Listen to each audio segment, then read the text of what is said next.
Okay, can you please confirm that you can hear me? Actually, I don't need you to confirm that because I just heard myself on the tablet here.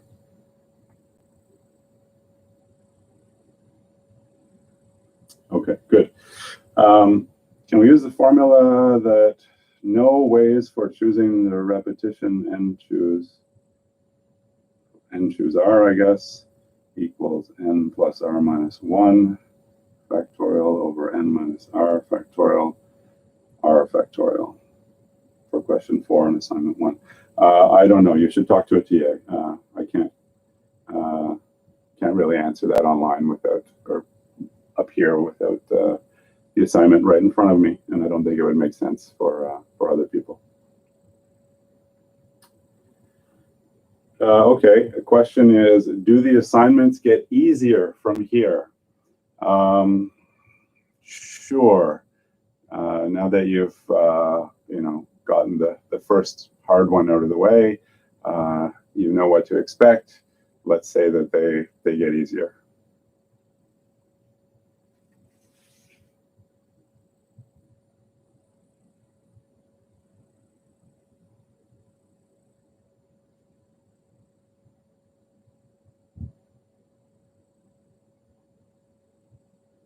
Still have a couple of minutes if you want to ask any other questions.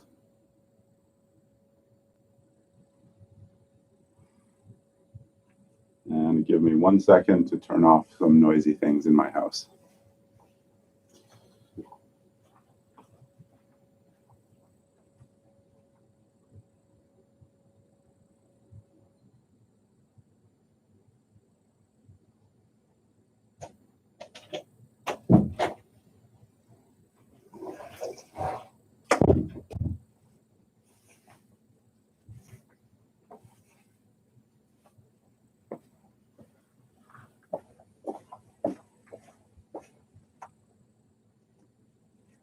Okay, so there's a question about 2402. I don't want to answer that because that's not this class. Again, there's lots and lots of TA hours if you have questions about 2402.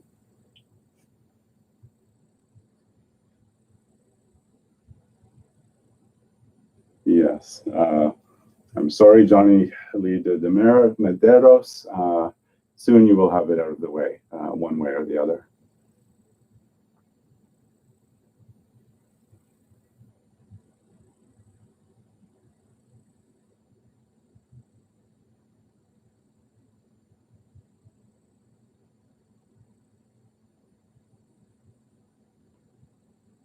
So if you have specific questions about the assignment, please come to some office hours. I had a great office hours session yesterday.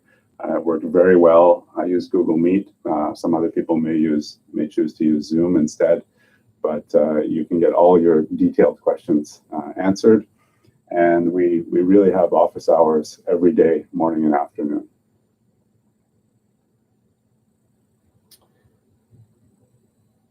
So the midterm date changed on the home page. So indeed, the midterm was vaguely scheduled for some range of dates initially.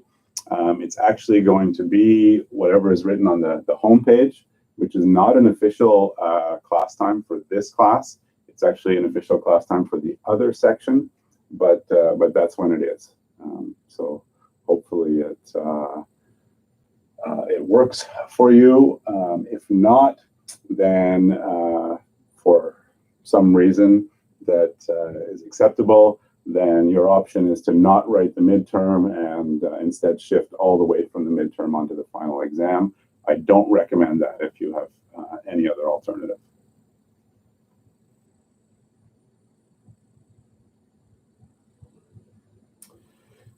Okay, so last question is, with respect to the Vandermon's theorem, do you need to understand how you prove it, or do you just need to know what it is so that you can use it? Certainly when you're doing an assignment, if you can use Vandermon's theorem to solve one of the questions, then all you have to do is say, we're going to use Vandermon's theorem with these values of m, n, and r, and that solves it. So you only need to know it in that sense. On the other hand, you need to know how you proved it. Well, there will be things where that kind of proof technique, which was this counting in two different ways, is used to solve problems on assignments. So knowing that proof exactly, word for word, you don't have to memorize it, but you should know the technique so that you can use it yourself. Okay, so let's, we'll start with a sort of brief review. And starting with something we proved last class, which was Pascal's identity that says n plus 1 choose k is n choose k plus n choose k minus 1. And remember, you can sort of remember that by saying, well, if I have a set of size n plus 1, let's treat one of the elements as special element. And then when I take a subset, either I include the special element and k minus 1 other elements, or I don't include the special element and I take all my other elements from non-special elements. Okay? So the non-special elements are of set of size n, and so either I'm choosing a set of size k from a set of size n, or I'm choosing a set of size k minus 1 plus the special element. And that gives rise to this very famous Pascal's triangle, which lists out the binomial coefficients in a sort of triangle shape. So for instance, at the top of Pascal's triangle is 0, choose 0. So how many ways are there to choose an empty set from an empty set? There's exactly one way. The next row is 1, choose 0, followed by 1, choose 1. Right? So number of ways to pick an empty set from a set of size 1. There's only one, it's the empty set. The number of ways of choosing a subset of size 1 from a set of size 1, there's only one way. You take that element and put it in the set. And this goes on row by row by row, where the row n gives you the coefficients n choose k for k equals 0 all the way up to n. And Pascal's identity shows up in here because if you look at any coefficient,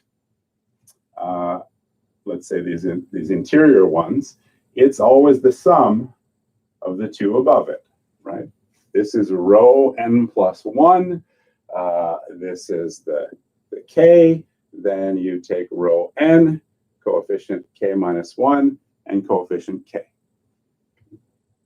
So this is n plus 1 choose k. This is n choose k minus 1. And this is n choose k. All right. So that's where Pascal's identity shows up in there. And then we saw a generalization of Pascal's identity, which was this Vandermonde identity. And the Vandermonde identity says, well, instead of just n plus 1, let's say it's n plus m. We change from k to r, and we get a formula that instead of having two terms, right? So here, for example, this is like when we take Pascal is what we get when we set m equal to 1, and then we get these two terms. That's exactly what we would get here. But when we take a larger value of m, we get these r terms. Okay. So where does it show up in here? It's not quite so obvious, right? Because you're looking at row m plus n, and you're then looking at the two rows. So this is 6, and it tells us that we could look at, well, 6 is 4 plus 2, so we would be looking at row 4 and row 2. And then somehow, taking things and multiplying them, and somehow we get some entry over here. So it's not obvious in its full generality what it's telling us, but we'll see a special version of it in a second that makes some kind of sense. Here's another easy one that we saw. If I want to choose k elements from a set of size n, the obvious way to do that is to directly choose the k elements.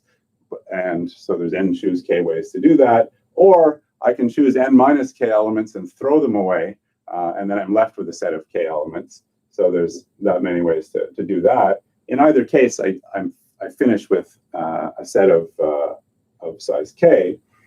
So these two things are equal.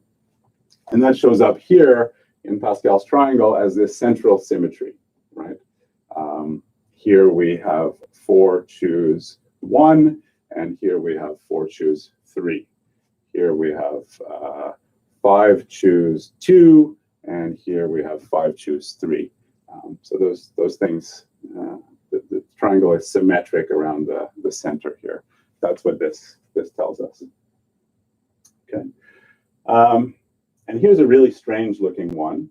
It says that 2n choose n is what you get when you sum k from 0 to n of n choose k squared. So what does that look like in Pascal's triangle? Well, let's say 2n is equal to 6, which means n is equal to 3. So this is 0, 1, 2, 3. So this is 6 choose 3. And it says, well, we should look up to row n, that's row 3. We take each element in row n and we square it.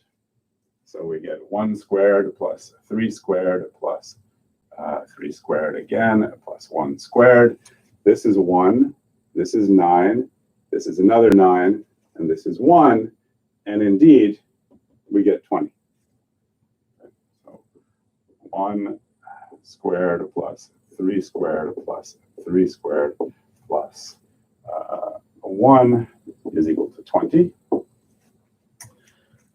And that looks like magic. But it's actually not. It's not even as exciting as Vandermon's theorem because it's really an easy special case of it. So how would we prove this?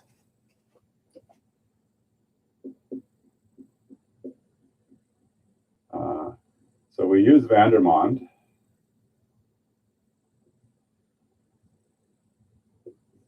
With m is equal to n, right? If I take m equal to n here, then on top, I'm getting 2n, which is what I have here. And r is equal to n. So this becomes 2n choose n, 2n choose n, good. So that tells us that that's equal to the right-hand side. And if we fill that out, we're going to get the sum k equals 0 to n of, well, m is n, so we get n choose k. Here we get n choose n minus k. And here we've seen already that n choose k equals n choose n minus k. So this is just the sum k equals 0 to n of n choose k squared, because this thing is just another n choose k. So this very strange and sort of beautiful thing happens that if I want the center of row 2n, then I just sum up the squares of the values in row n. And you can check it here. Row 4 is 6, has 6 at the center, and here we get 1 plus 2 squared is 4 plus 1 gives us 6. And so for any of the even rows, you can get the center value by looking up half as many rows. Okay. What is the name of the theorem? It is hard to recognize it. It doesn't have a name. It's just some identity. It says someone on the board.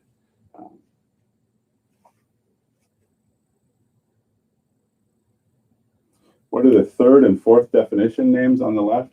Easy and someone.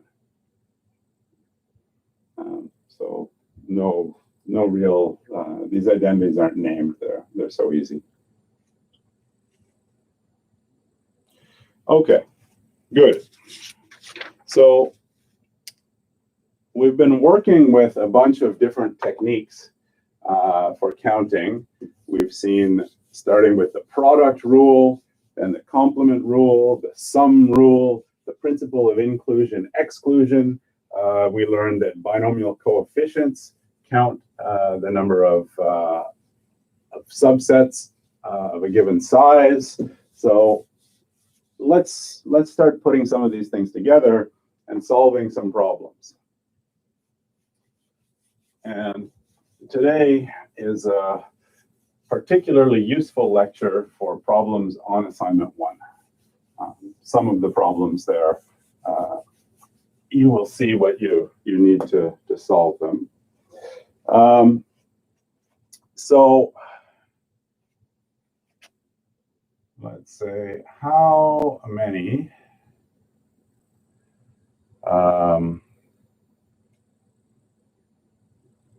rearrangements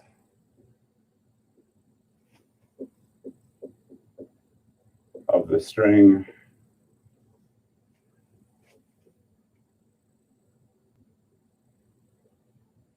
well, let's start with an easy one.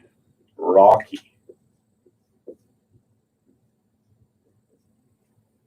Are there? So we'll start with something easy and then move on to something a little bit harder. So the string Rocky, and so by rearrangements, I really mean distinct permutations. So, you know, think of these letters in here. R corresponds to 1, O corresponds to 2, C corresponds to 3, K to 4, and Y to 5. How many different permutations of this thing are there? Well, in general, 5 distinct elements, then the number of permutations of those elements is 5 factorial. Okay. So there's the question, and here's the answer, 5 factorial. So I take any permutation of these things. If I list out all the permutations, I'll get 5 factorial of them. And you can see that because there's a correspondence between those, a one-to-one, basically a bijection between the permutations of R, O, C, K, and Y, and the permutations of 1, 2, 3, 4, 5. So that's one way to see it. Now, let's change the question just a little bit. Instead of Rocky,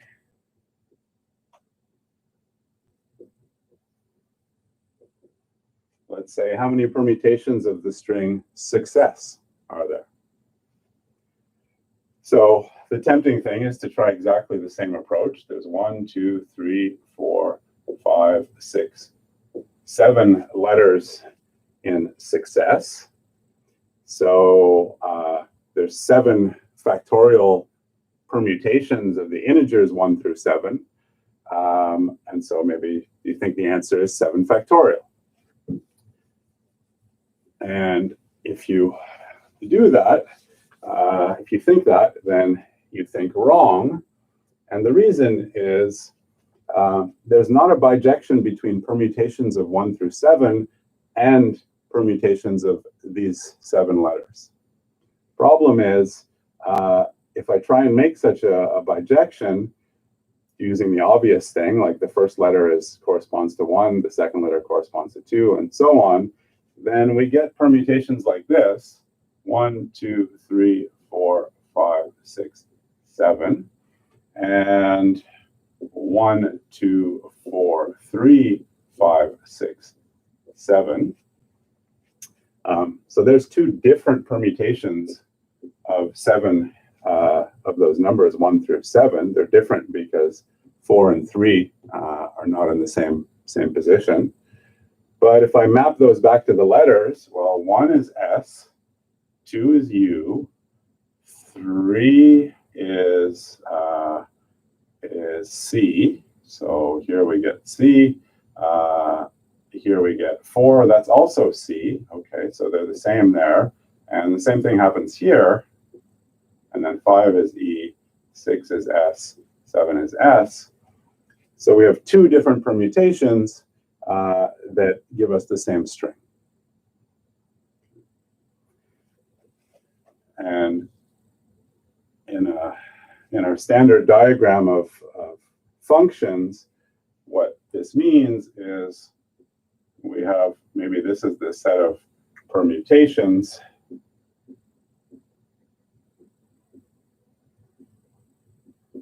of 1 to 7. This is the set of rearrangements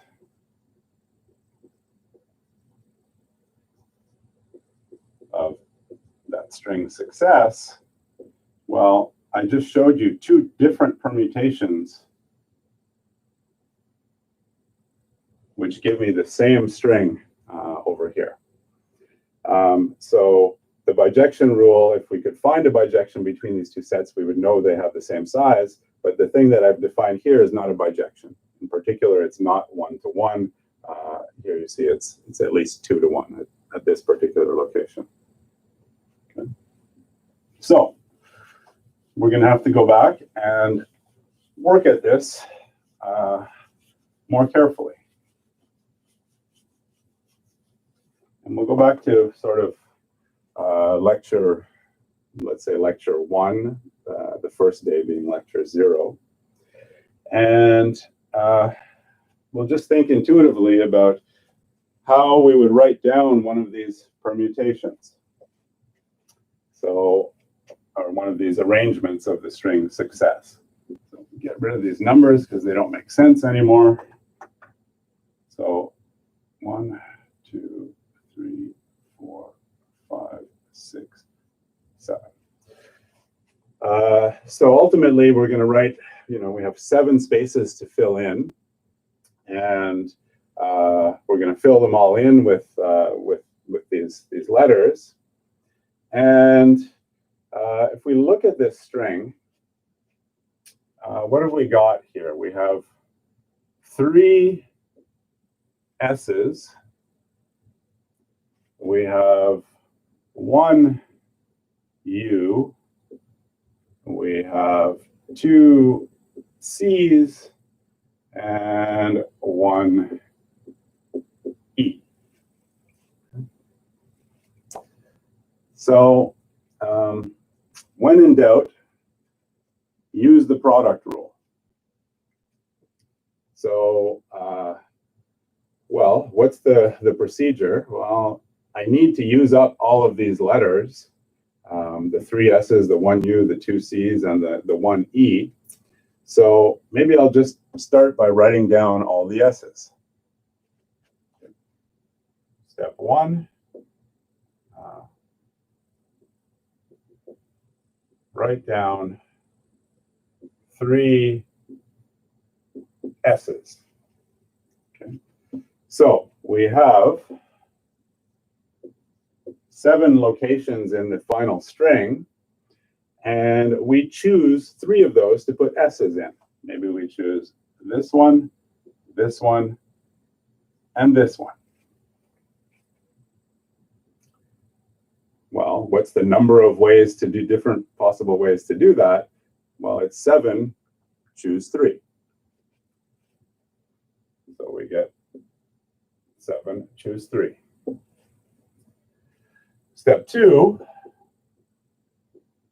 is we write down 1 U. So how many ways are there to do that? Well, we have to write the U in one of these empty slots.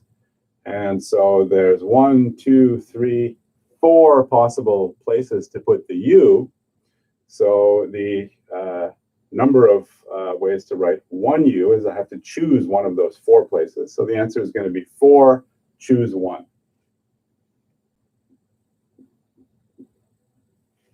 I'll put the U somewhere, maybe there. All right, next step, write down 2 C's.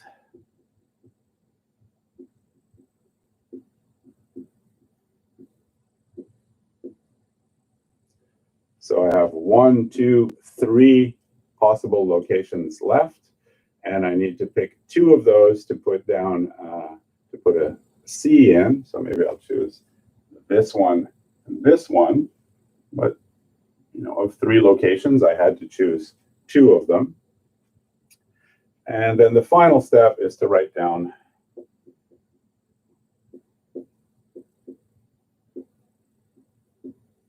one E. How many locations are left? Well, there's 1 location left. So that means there's only 1 choose 1 ways of choosing a location for E, which means there's not really any choice at all. 1, choose 1. Okay. So that's the number of different ways. So this is a procedure for writing this thing down. And you know, step 1, we can execute 7 choose 3 ways. Step 2, 4 choose 1 ways. Step 3, 3 choose 2 ways. And finally, step 4, we can execute 1 choose 1 way.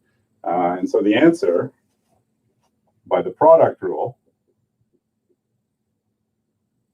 is the product of these things.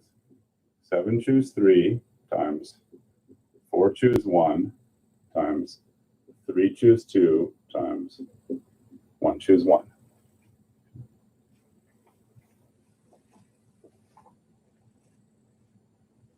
All right.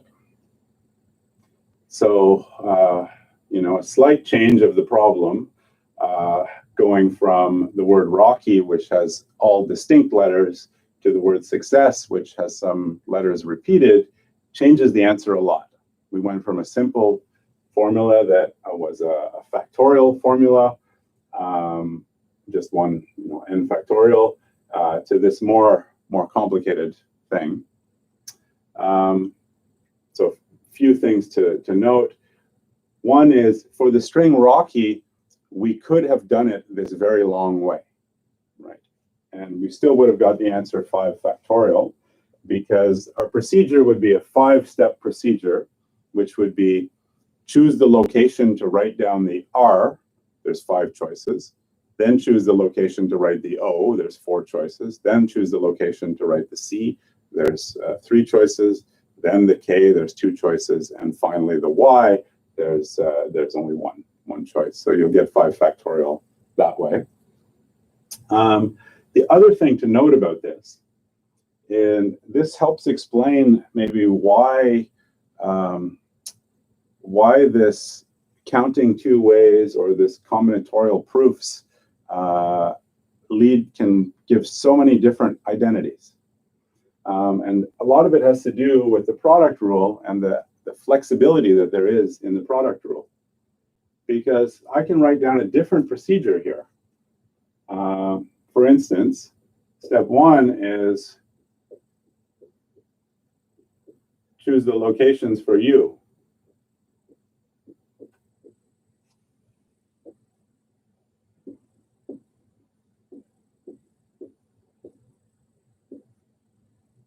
Well, there's choose the location for U. All right, there's only 1 U. And there's 7 choose 1 ways to do that. Step 2 maybe is choose the locations for C.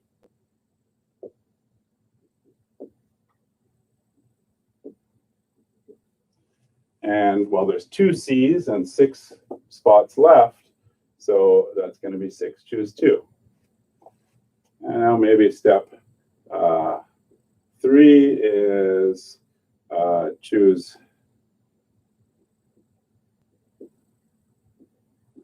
the locations for S. Well, after I've written the C's, there's 1, 2, 3, 4 spots left, and there's 3 S's that I have to write. So that's going to be 4, choose 3. And then finally, step 4 is choose the location for E.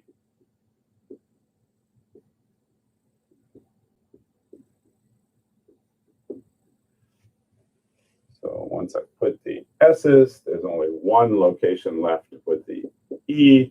So that's 1, choose 1.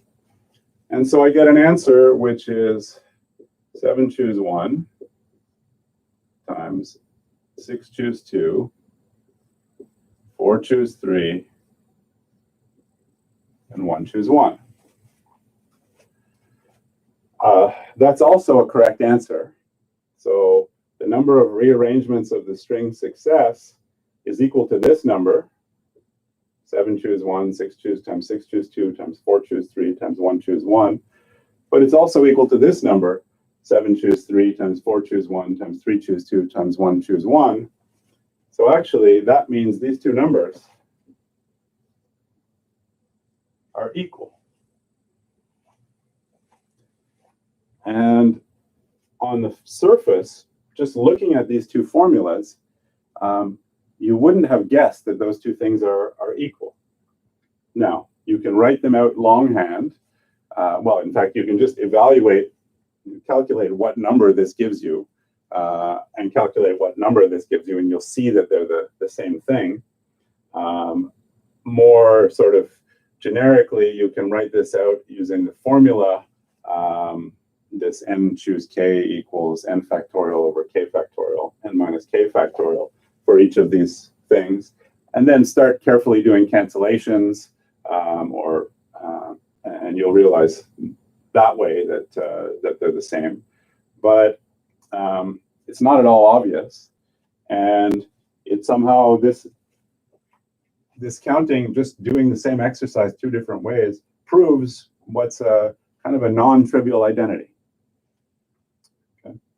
So if you want to impress people with identities that you invent, just come up with convoluted ways of counting things that are easy to count and there's a simple way to count them, and you come up with some other convoluted way to do it, and you'll get 2 different looking formulas and say, oh, look, this cool identity that I just proved.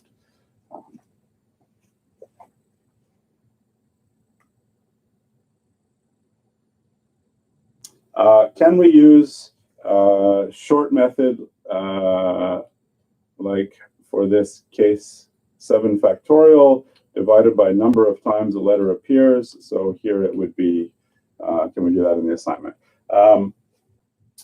So the question is, can we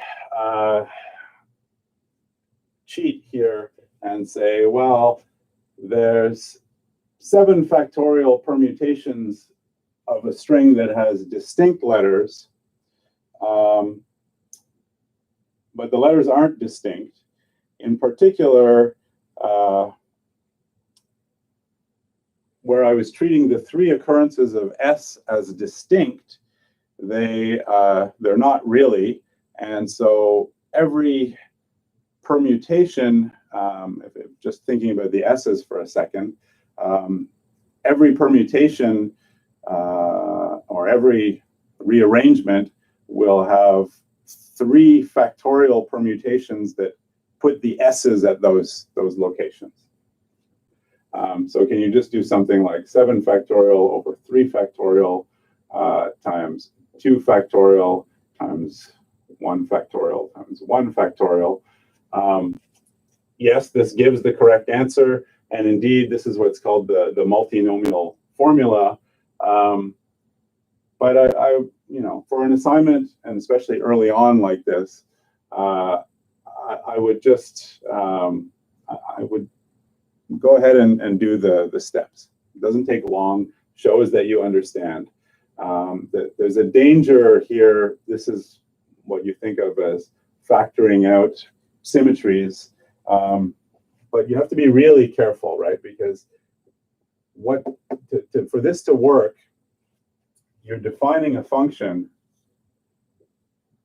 in which everything on the right has exactly the same number of things on the left going to it. Okay? And in this case, that number is 3 factorial, 2 factorial, 1 factorial, 1 factorial.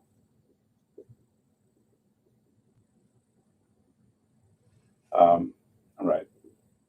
Now, of course, if you have that, then you know that the thing on the left is this, how much bigger is the thing on the left? Well, it's bigger by a factor of this much, because for every one thing on the right, there's this many things on the distinct things on the left.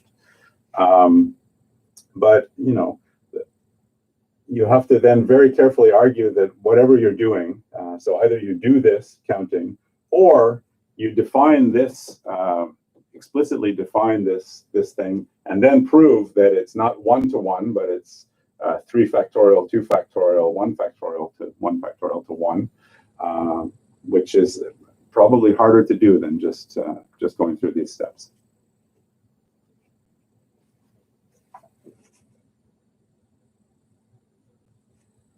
Okay.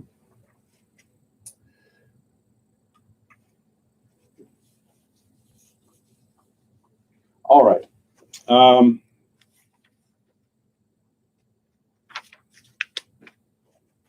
Now to something that is extremely relevant for the assignment.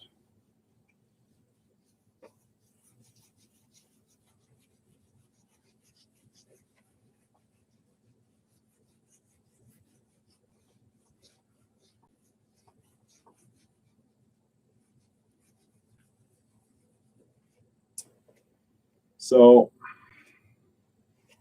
here's the question. How many solutions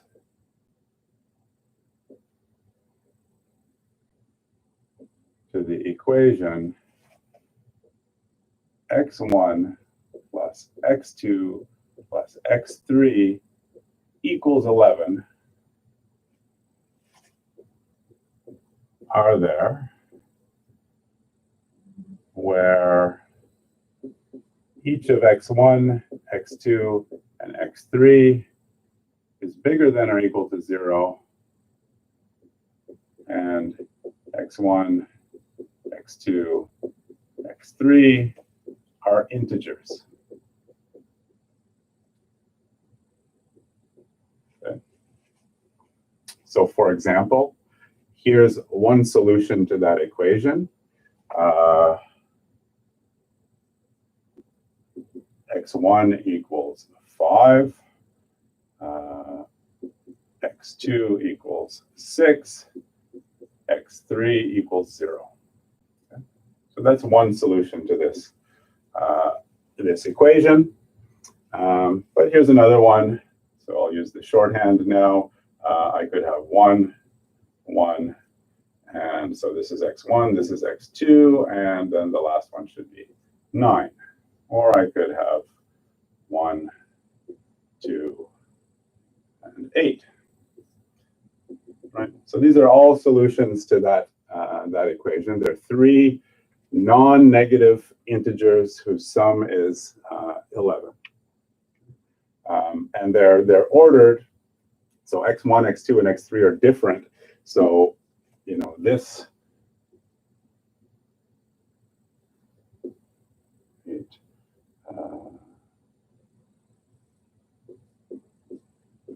This is a different solution, right? So in this solution, x1 equals 1. In this solution, x1 equals 8. We treat those things as different. All right.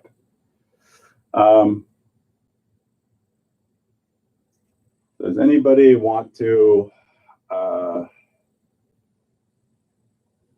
Well, I guess I won't ask. Most people who know will have already read ahead. But We have to think about this one. And this is a question that doesn't, it's not hard, or the solution is not hard once you see it, but it's something that would take a little bit of time to come up with. Again, it's another example of one of these things that, yeah, very simple rules, and in the end, a very simple solution, but it takes some kind of flash of insight to come up with this thing. So let's pause that for just 1 second, and just think about equations like this and what they represent, or what they're useful for. Right. So this looks like number of solutions to some equation, but I mean, how to think about this in terms of applications. You know, imagine that someone has a fruit stand that has apples, oranges, and bananas. And for $10, you get to take 11 fruits. So there's a sale on. For $10, you get to take 11 fruits from this fruit stand. So then the question is, how many ways are there to take 11 fruits from this fruit stand? Well, these are all beautiful apples. They're all the same. They're all beautiful oranges. They're all the same. They're all beautiful bananas. They're all the same. But of course, an orange and a banana is two different things. And an apple and a banana is a different thing. So really, what I'm asking is, well, you know, how many ways are there to split these 11 things up into these 3 categories? How many apples, how many oranges, and how many bananas? Well, if the number of apples that I take, I call that x1, the number of oranges I take, I call that x2, and the number of bananas I take, I call that x3, then this really is asking, what is the number of integer solutions to x1 plus x2 plus x3 equals 11? So it's a very useful, I mean, it looks like some boring formula that has no bearing on anything, but actually this models exactly this kind of problem where you have a few different categories, 3 in this case, and you're allowed to choose a fixed number of things, 11 in this case, from those categories. How many different ways are there to do that? Okay.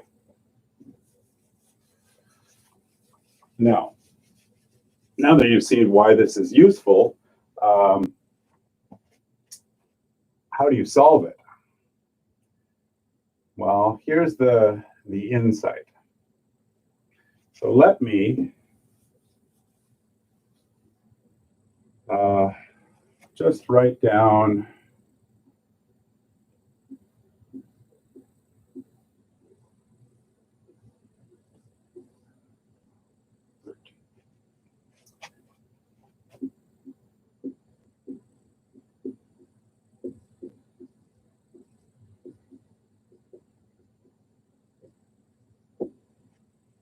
all right.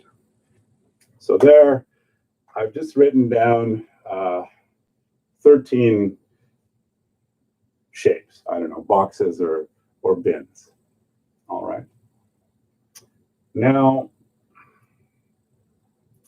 let's look at what happens if I choose 2 of those. Maybe these 2. Okay, so these are numbered in order, bins 1 through 13. And I choose 2 of them, and you can imagine that I take those things away.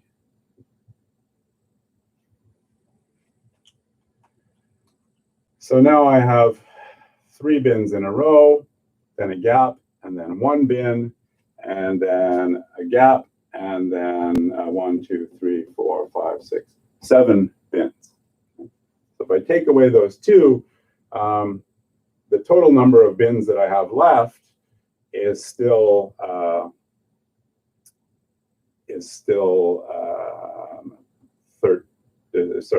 11. So 13 minus 2 is 11. But they're kind of broken up into 3 sets, right? 3 in a row, well, then 1 by itself, and then 7 in a row. So that kind of naturally defines 3 numbers. In particular, this is 3, this is 1, and this is 7. And the sum of those 3 numbers is 11, right? Because the sum of those 3 numbers is just the number of bins I have left after taking away 2 of them. So then really, I can think of, well, this defines a solution to this equation. X1 is 3, X2 is 1, and X3 is 7.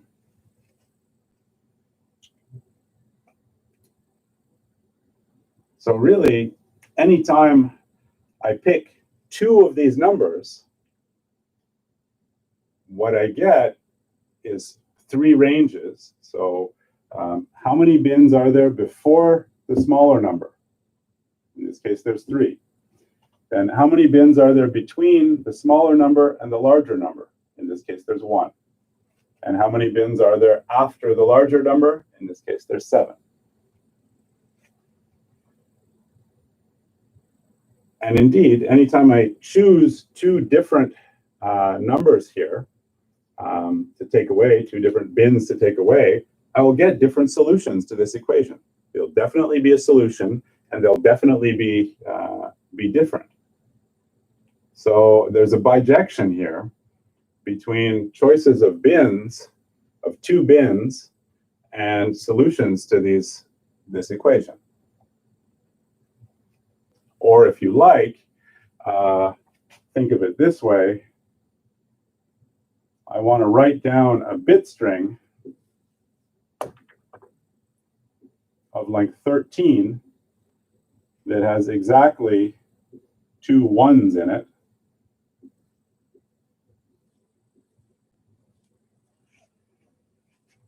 And then I measure the distance, number of zeros before the first one, the number of zeros between the first and second one, and the number of zeros after the second one. And that gives me these 3 values again, 3, 1, and 7. That sum up to 11. So there is a bijection between bit strings of length 13 with exactly 2 1s and the set of solutions.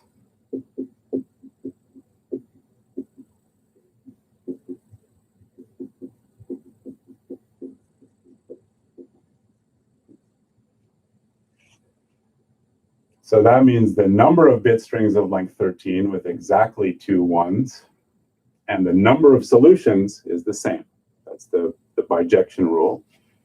It says that if there's a bijection between 2 sets, in this case it's bit strings of length 13 with 2 1s, and the other set is the set of solutions to this equation, then the 2 sets have the same size, but bit strings of length 13 with exactly 2 1s, we already actually did exactly that example, and we can see it from here.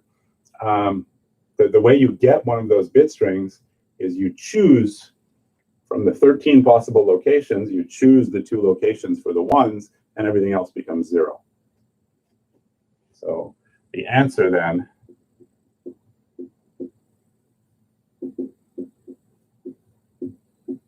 is 13, choose 2.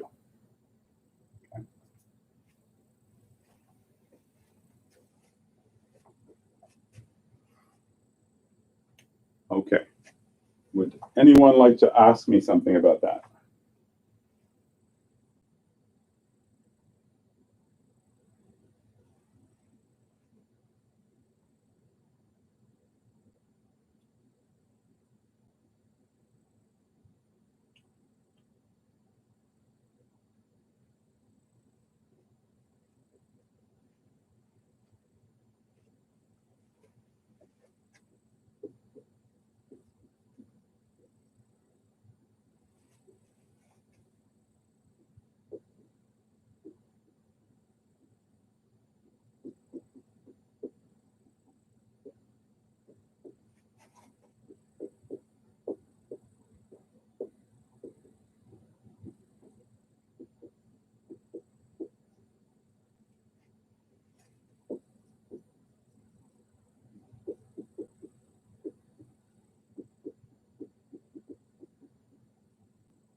Okay, so this was a very specific example with the specific numbers, 11 and 3 variables, x1, x2, x3. But more generally, if I have x1 plus x2 plus x3 plus x4 all the way up to xk, and I want to get those things to sum to n, want them all to be non-negative and all to be integers, then this is the formula you get. And where is this coming from? Well, it's exactly the same thing. You put down, you imagine drawing all your bins. This time the number of bins is n plus k minus 1. Now you choose k minus 1 places.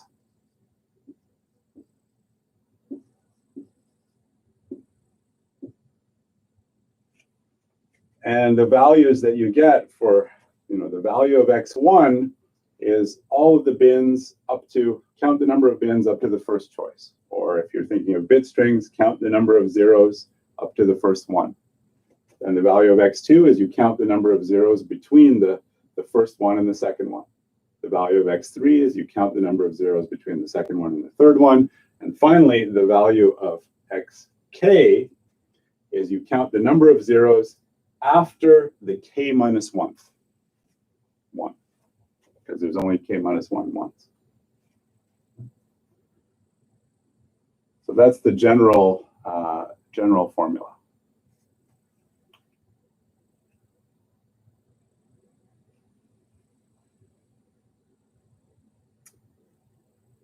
All right, seem easy? We have time for questions here if you'd like to make me pause and ask a question.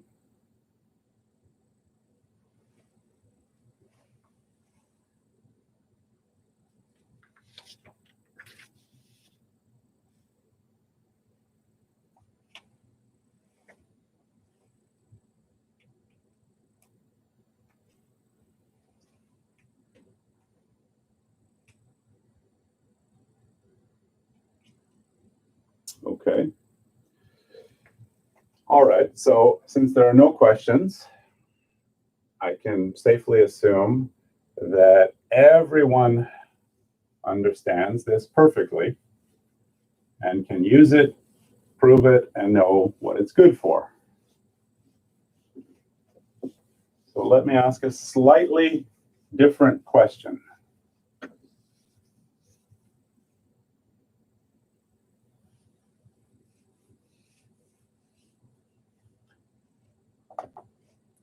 So this question here asks for the number of solutions to a particular equation. And by equation, what's implicit in there is that there's a left-hand side and a right-hand side, and there's an equals in the middle. So what about if I'm interested in inequations, where instead of an equality, I have an inequality?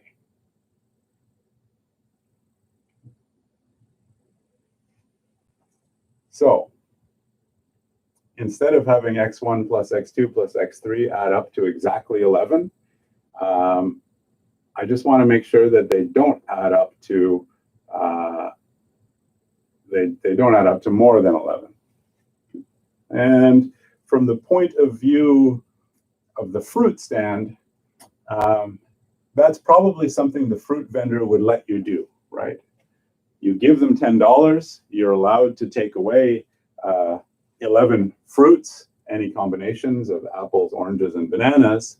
But actually, the fruit vendor is not going to complain if you only take 9 fruits. They're not going to complain if you only take 2 fruits. They get their $10, and they even, you know, they don't have to give away as much for that $10. So as a consumer, actually, the number of options you have for what you take away from that fruit stand is more like the number of solutions to this inequality rather than the number of solutions to the equality.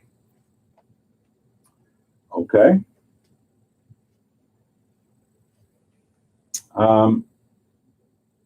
Yes, so someone asks, can we use this theorem directly in the assignment? Yes. Go ahead, either say that it was from class, but even better would be to just look in the textbook, right? There's pointers to all the sections in the textbook for each lecture. Find the theorem. This theorem is in the textbook, and say, by theorem, whatever it is, 3.79 in the textbook, this is what you're using. So you're allowed to use theorems that appear in the textbook without having to prove them from scratch. Okay. So back to this. Now we have an inequality and not an equality.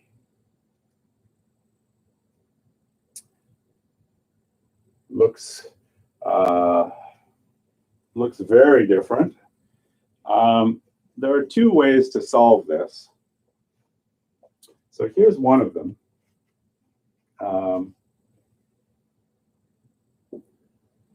One approach is to use the sum rule.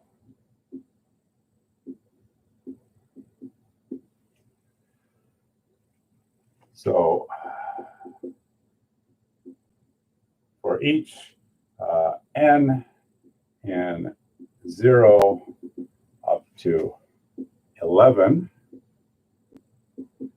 let Sn be the solutions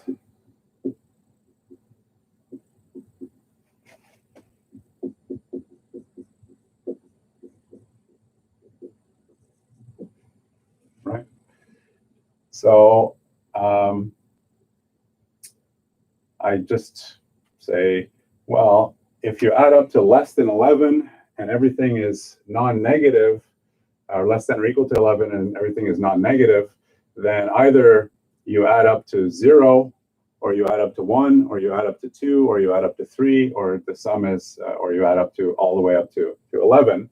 So we have all these possible solutions of things that add to less than or equal to 11, and we partition them into 12 different categories. The ones where the sum is 0, the ones where the sum is 1, the ones where the sum is 2, and so on. Okay, so by the sum rule,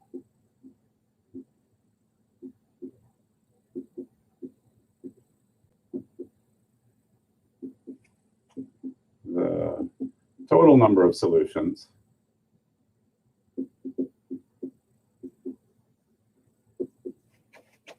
to x1 plus x2 plus x3 is less than or equal to 11 is, well, the size of S0 plus the size of S1 plus the size of S2, and so on. Right, the solutions that add up to 0, they're definitely disjoint from the solutions that add up to 1. They're different because they add up to different numbers. And so these are pairwise disjoint sets, but together you take their union and you get all of the solutions that add up to less than or equal to 11. Okay. And this thing here gives us formulas for all of these things. Right? In each case, we have 3 variables. So k is 3. And, well, the value of n keeps changing. But we can get the answer easily. It looks like this. This one here is n equals 0. So 0 plus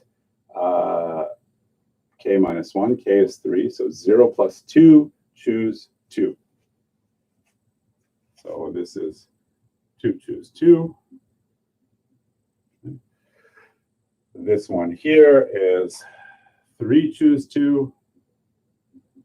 This one here is 4, choose 2. And so on, all the way up to 13, choose 2.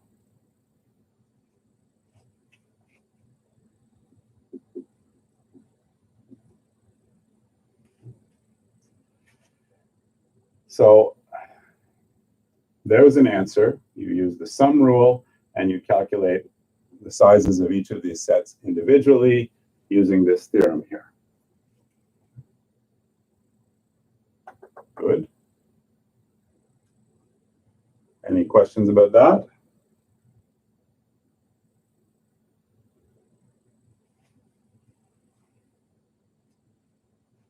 Okay. Someone says 14, choose 3. So somebody else, so this is the answer, and someone else proposes that the answer is 14, choose 3. And now you should say, but wait a minute, those are 2 different answers. There's this answer that I got here using the sum rule, and now someone is saying that this is the answer, which doesn't look anything like this, right? This is all products and divisors, right? This is just a 14 times 13 times 12 divided by 6, and this is a sum of a bunch of things. It would be miraculous if these 2 things were equal. So you might scoff and say, okay, that's a bad answer. We'll just not even try and check this. So why this? Well, let's solve this a different way. So this is approach 1 using the sum rule.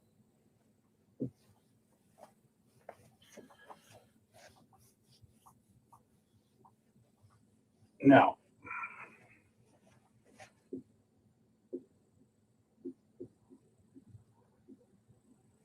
so the question is this equal to 14, choose 3?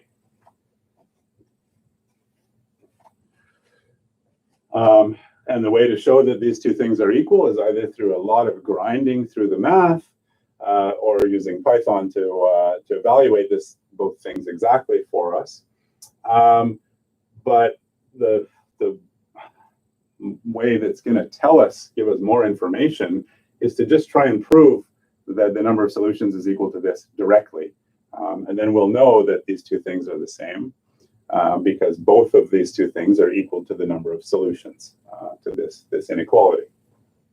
So 14, choose 3. Before, we had an answer that was 13, choose 2. And the way we got that answer was we imagined bit strings.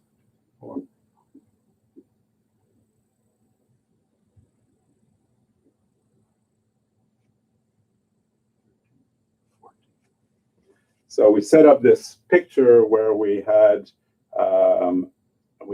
13 boxes, and we placed 2 things in the boxes.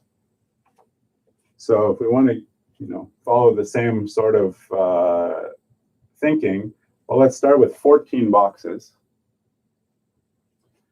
And the fact that there's a 3 on the bottom here suggests that we should choose 3 things, 3 of those boxes. So I don't know, let's choose 3 of them.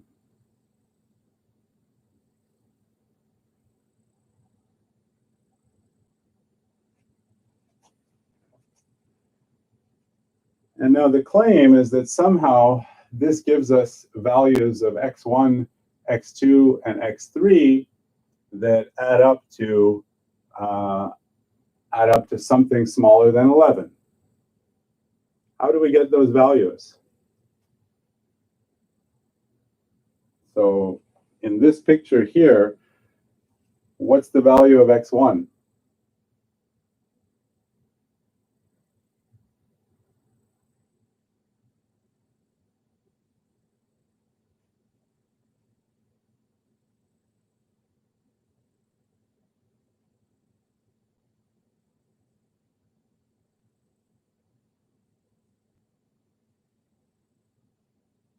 Two.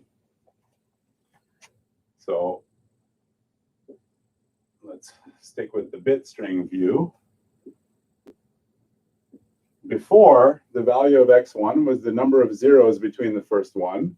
So here we're getting x1 equals 2. The value of x2 was the number of zeros between the first one and the second one.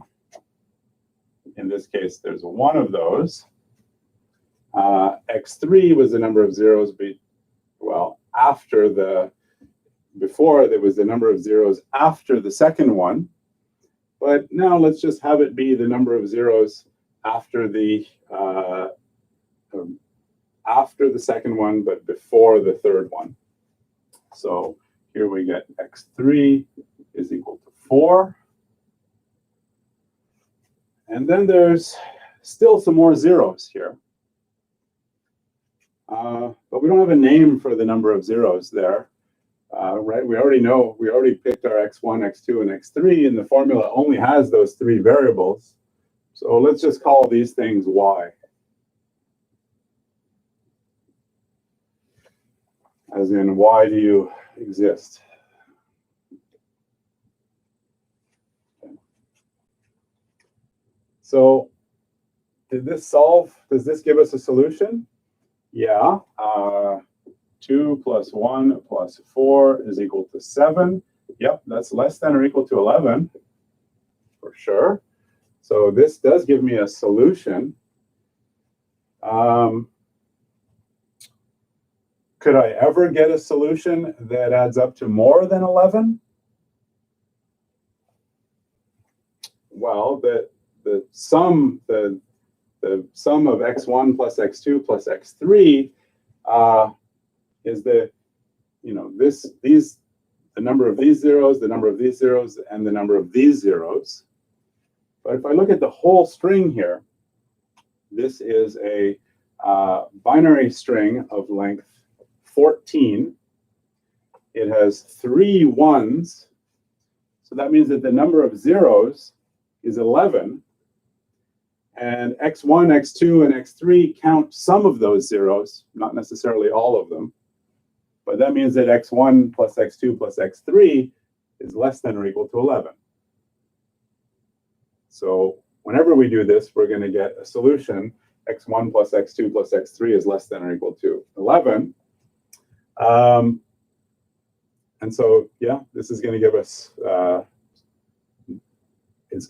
solution.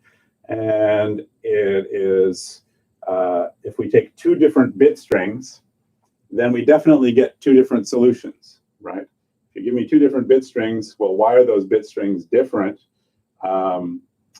They're different because maybe the location of the first one is different, in which case x1 is different, or maybe if those are the same, then the location of the second one is different, in which case x2 is different, or the location of the third one is different, in which case x3 is different. So, so that's good. So indeed, it looks like every time we choose 3 locations for the ones among these 14 locations, we get a solution to this equation. And if we make different choices, we get different solutions. So this is exactly the bijection rule. There's a bijection between bit strings of length 14 and with exactly 3 ones and solutions to this equation. And now, if you don't like that, or whether you like it or not, it doesn't matter. But this thing here, x1 plus x2 plus x3 is less than or equal to 11. There's another way you could write that, which is x1 plus x2 plus x3 plus y is equal to 11. Right? You have x1, x2, and x3, and maybe they don't add all the way up to 11, so what's left over is the value of y that you can put in here and get 11. Okay. So that is one of these equalities that this thing addresses with 1, 2, 3, 4 variables. So k is 4. The value of n is 11. So we get 11 plus 4 minus 1 is 14. And k minus 1, in this case, k is 4. There's 4 variables. Choose 3, which is the answer here.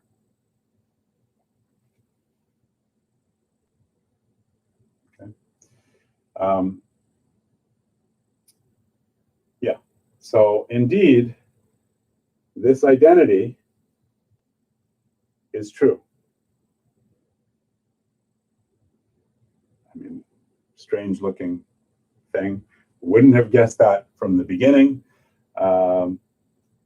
But the binomial coefficients are just full of these kinds of identities.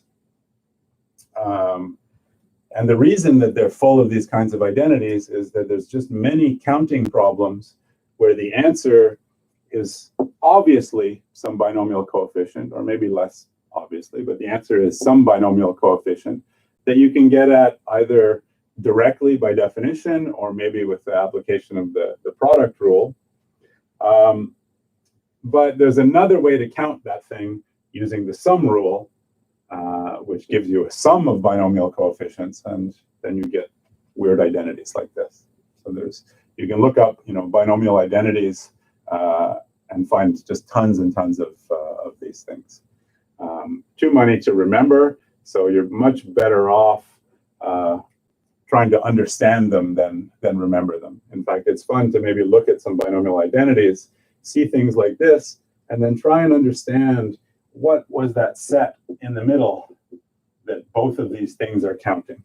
That's usually the easiest way to understand these things, is say, this is the set of whatever. It's easy to count, show that it's equal to this, its size is equal to this, and if you use the sum rule, you get this answer. So these two things are equal. Okay.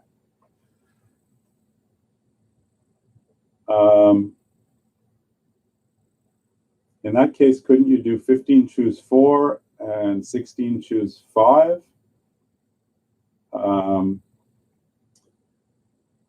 Okay, so somebody asks, here we cut this string into 4 parts and took the first 3 parts and used that as our solution, x1 plus x2 plus x3.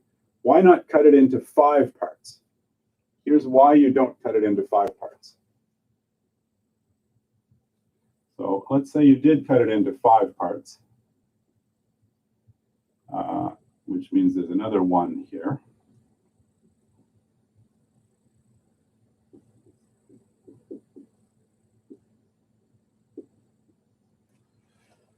So take a string instead of like 15, and I put in 4 ones, and that gives me numbers x1, x2, x3, y1 and y2.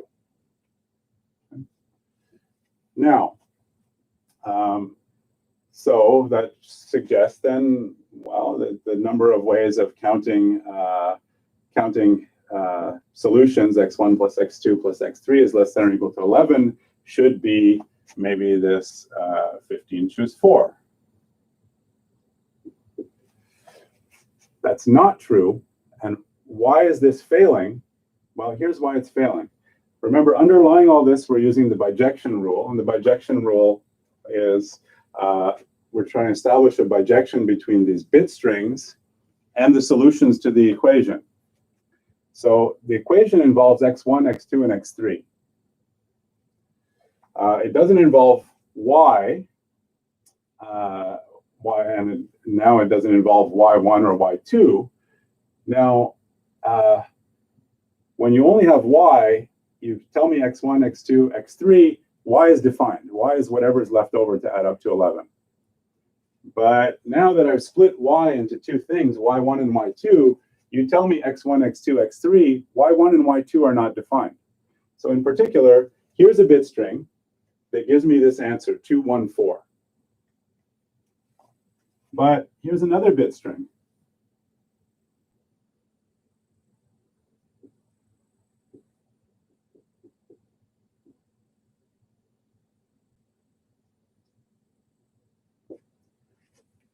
So here's a different bit string that gives me the answer 214. So this fails the bijection rule because what's happening here is we have the bit strings and we have the solutions. And I just showed you two different bit strings that give me the same solution, right? In particular, just moving this last one around in here will always give me the same values of x1, x2, and x3. And so you'll have a problem there. And so that's why it doesn't work, okay? So 14 choose 3 is not equal to 15 choose 4 because those count different things. All right. Yeah, so you really have to, when you use the bijection rule, you have to make sure that what you have is a bijection, not something that's 2 to 1, and make sure that it's onto. So this one is onto. You can get every possible solution this way, but some solutions you can get different ways. And actually, this is a really bad example because unlike when we were counting or rearrangements of the string success, one of you noticed that there's a shortcut that you just take the length of the string factorial and then divided by these factorials of the repetitions. Here, that's not going to work.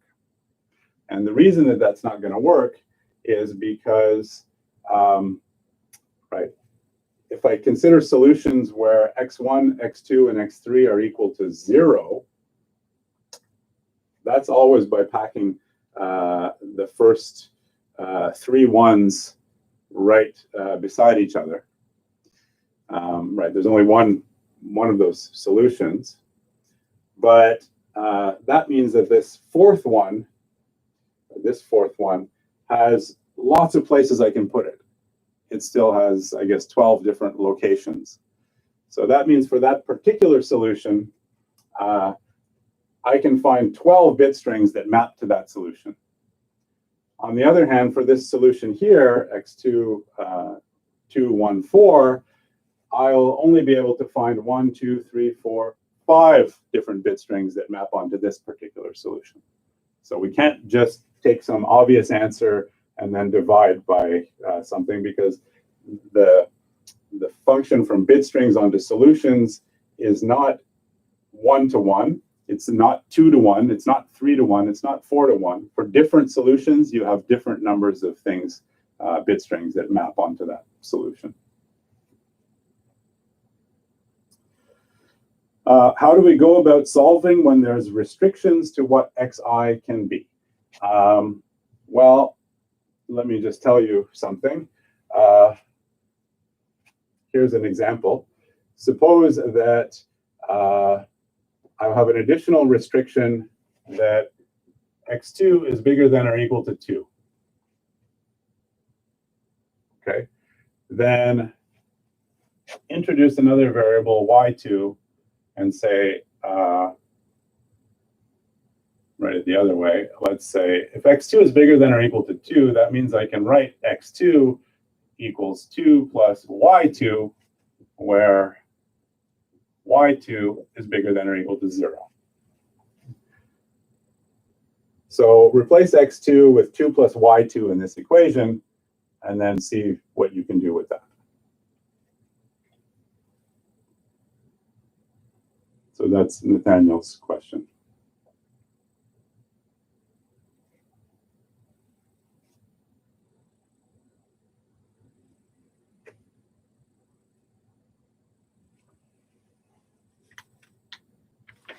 Okay, so that's the lesson for today.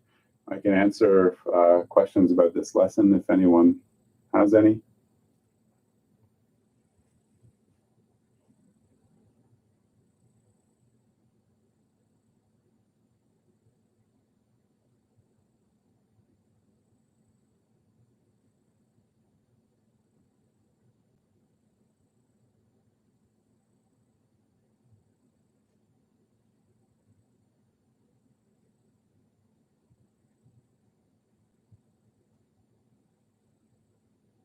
What do I mean by mapping for this example?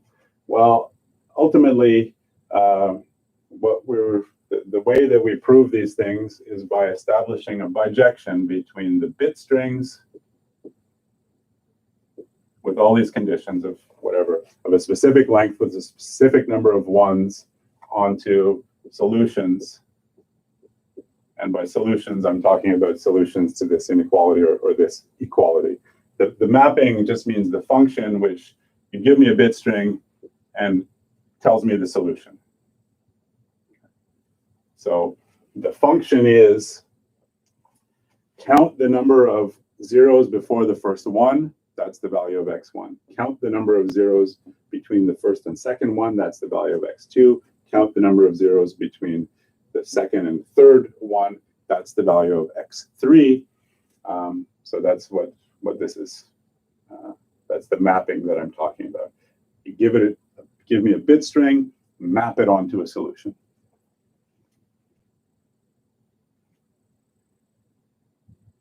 Should we be able to do the entire assignment from what has been covered so far? Yes. You now have absolutely everything you need to do the assignment. The last piece was this, not inequalities, but the equalities that you needed, but it's maybe not so much where you think. So there's a part of the assignment that deals directly with these sums of things, of equalities. That's fine, but that part of the assignment actually tells you what you need to use. More important is there's another part of the assignment where you actually use this. You need to count the number of solutions to x1 plus x2 plus x something is equal to some value n. You need to count the number of ways of choosing a total of 11 fruits from 3 different types of fruits, for example.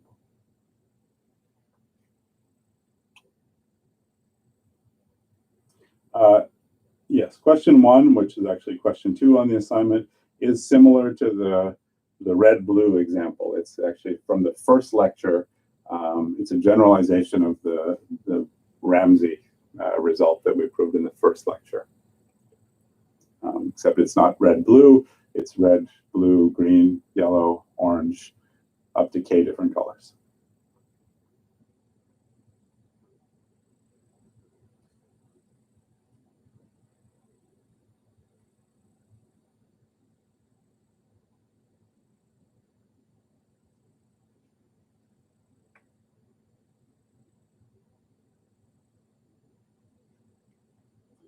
All right.